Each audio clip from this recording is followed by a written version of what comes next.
Warrior Cats is a series with over 1,000 characters. And you know what fandoms love to do with characters? Ship them.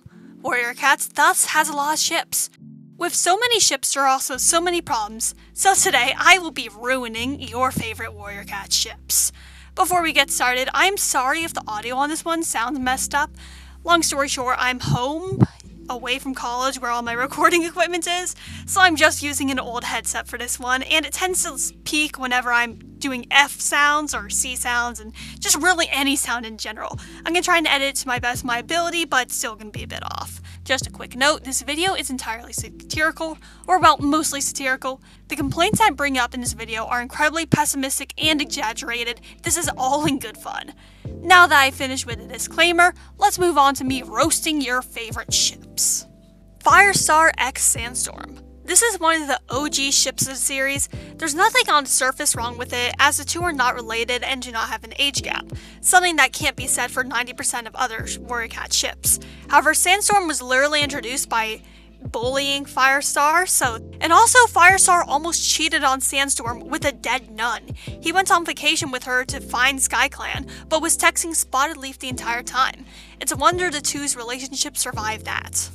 Now it's time for Ravenpaw X Barley. Please don't kill me for my opinion on this one, I am gay. Ravenpaw was an older apprentice / young warrior when he arrived at the barn.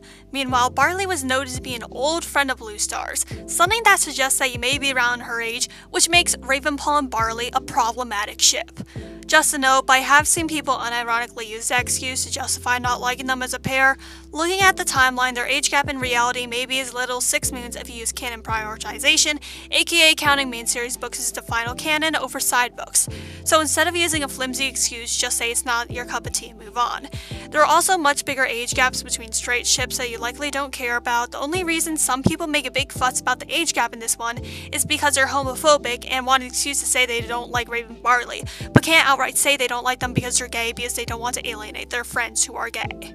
Next up, Crooked Star X Willow Breeze. This hurts me to hate on because I'm a Crooked Willow OG, but there is an age gap of 6 moons. Crooked Star is an apprentice when Willow Breeze was born, and he interacted with her a few times when he was an apprentice, like saving her from the crane and comforting her after her rescue from WindClan. So yeah, Crooked Star is evil and deserves to be in the Dark Forest due to a 6-month age gap.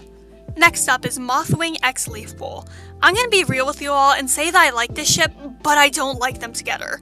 In my opinion, Mothpool works the best when it's Mothwing having an unrequited crush towards Leafpool. I feel like it gives her some extra depth. It also gives her a contrast. She doesn't believe in StarClan because she can't see them. However, she believes in her relationship with Leafpool, even though it will never come to fruition.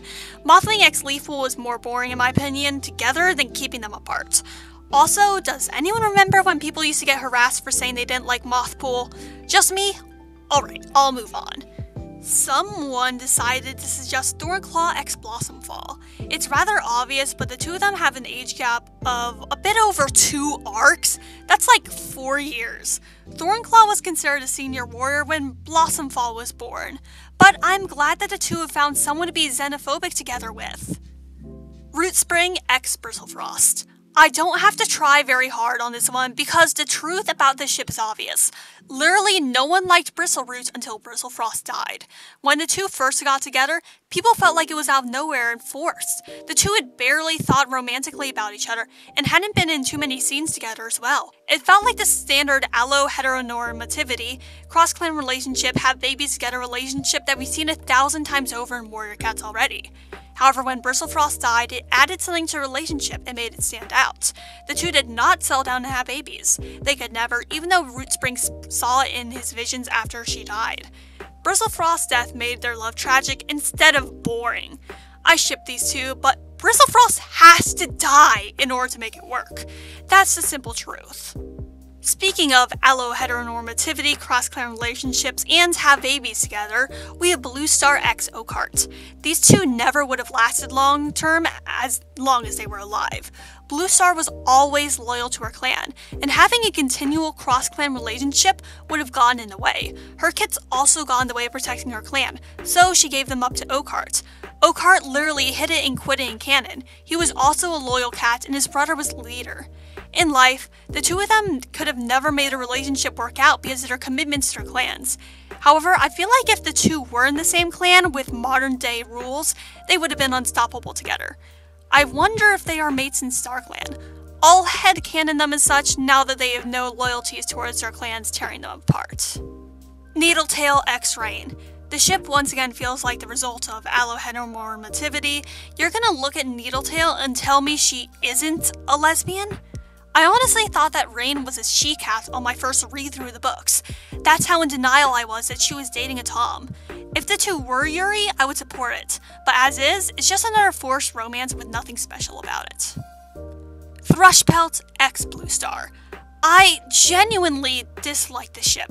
The entire point of Thrushpelt and Bluestar's relationship is that it isn't romantic. Thrushpelt knows that. He is still with her because he's a good guy, who doesn't want to see her in trouble with her kids in general. Making the two of them get together in the end sort of says that if you do something nice for a woman, then she has to get with you, which is the exact opposite of Thrushpelt's actions. He does all that he does knowing that he will get nothing in return. Giving him something in return ruins that. Tigerheart x Dovewing. This ship is a double whammy on the Warrior Cat's terrible ship scale. Though the relationship is perfectly fine and the two are not toxic despite having a few communication issues, the two are both related and have an age gap. The two are related to each other through Golden Flower and Lionheart, but what ship doesn't contain some incest? And it's decently far back on both sides, that can be forgiven. Tigerheart was a fully grown warrior when Dovewing was born. The two met on a quest to go and find the beavers, where Dovepaw was a fresh apprentice and Tigerheart was a warrior. That's a big experience gap. No wonder Tigerheart ended up in the Dark Forest. And last but not least, we have Squirrelflight x Ashfur. A shocking number of people put them down in their comments. It's likely not because they ship them, but because they wanted to hear me rant about Squirrelflight x Ashfur for even longer than I already have on this channel. I feel like the books put it best. Squirrelflight was fire and he was water. He only would have drowned her, maybe quite literally given his homicidal tendencies. Ashfur's list of crimes on the Villains Wiki is literally longer than Judge Holden's from Blood Meridian, who is often considered to be one of the most horrifying villains in all of literature. How are you going to take him and ship him with a character that he committed all the crimes on just to spite? One thing that people don't often get is that Ashfur didn't see Squirrelflight as a cat. He sees her more as a prize. He talks about Brambleclaw winning her as if she has no agency. However, he doesn't take his anger out on Brambleclaw. He takes his anger out on her. He plotted for 4 arcs in the background on how to kill her. Not only did he almost kill her, he almost destroyed the clan, StarClan, and the Dark Forest. I don't think much else needs to be said. There's a reason he ended up in the Dark Forest, and it's not because he dated a cat who once was his niece in canon. So, those were all the ships I decided to tackle today. If you have any more you want me to cover, then comment them down below. Also, I'm pleased to announce that on this Friday, October the 4th, my merch site will be going live. I prepared a lot of Sable Wings of Fire and Warrior Cats merch that I feel like you guys will really like. My favorite thing on there has to be this Dragon Wing sweatshirt. I feel like it flies under the radar, pardon the pun, while still looking really cool. There's a bunch of different editions. There's an Ice Dragon edition, a Night Dragon edition. So keep your eyes peeled for when I drop the link to the merch website, because I'm just excited to be bringing this to you all after so many years. If you liked this video, feel free to subscribe. I make Wings of Fire and Warrior Cats videos pretty often, and your support would mean a lot to me. And to those who are already subscribed, thank you for your continued support. I wouldn't have gotten here without y'all. Peace, Rogan out.